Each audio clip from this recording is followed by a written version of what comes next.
বেদ বিধি সারি বেদনা হার। ওই বেদেই বলেছে, বিধিই বলেছে, হরি নামে জাতি ধর্ম নির্বিশেষে বলো না রাধে রাধে। হয় হোক তোমার লক্ষ্যজনের কোনো ক্ষতি নাই, আমি লক্ষ্যজনই ভ্রমণ করতে পারি, তাতে কোনো ক্ষতি নাই। না আছে বৈরাগ্য কিবা ক্ষতি নাই, আছে বৈরাগ্য কিবা ক্ষতি নাই। আরে নাম কারয়নি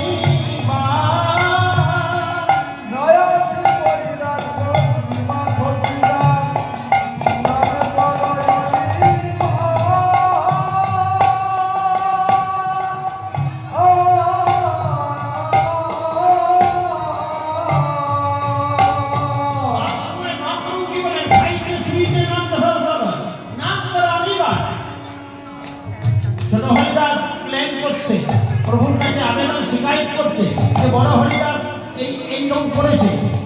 বলে কি করেছে? বলে যে ওই বাহ্য ক্রিয়ার সময় হরিনাম করছে, বলে বিরাট অপরাধ হয়েছে নি। হরিদাসকে বলছে, হরিদাস বলে প্রভু তুমি অপরাধ করেছো। ও অত সবে বুঝে না, না হবে সবাই প্রভু যা বলবেন তাই। তা বলে না না অপরাধটা কি? বলে তুই কি অপরাধ করছিস জানো? তুই বাহ্যক্রিয়ার সময় হরিনাম করছিলে। বলে হ্যাঁ প্রভু আমি অনেক চেষ্টা করছিলাম, জিহ্বাকে চিপে ধরছিলাম, কিন্তু তবুও সেই মানছিল না। বলে হরিদাস তোমার যে স্বভাব ছাড়িয়ে ভজে ভজি তার পাই, ভাবযোগ্য দেহলেই ভজে কৃষ্ণ। তোমার স্বভাব শুদ্ধ, তুমি চিরশুদ্ধ, তুমি নিত্য, তুমি মুক্ত।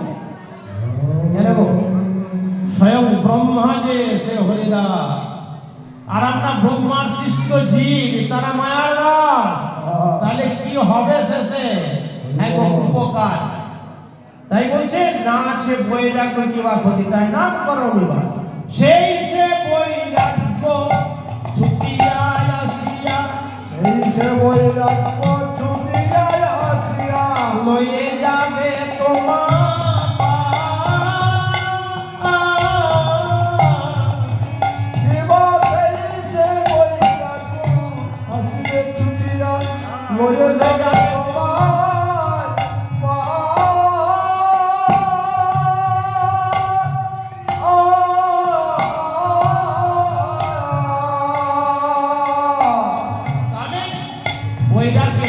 সাধু সাজতে হবে না, সাধু হতে হবে না।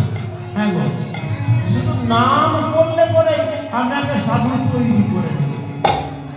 নামের এমন তারও এত ক্ষমতা আছে যে আপনার সমস্ত কিছু মলিনতা ধুয়ে দেবে।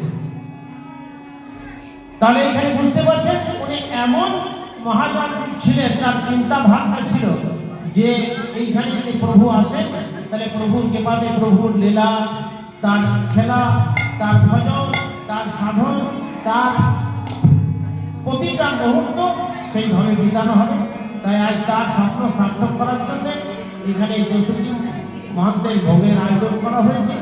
আপনারা সকলেই সুস্থভাবে শান্তিভাবে আছেন।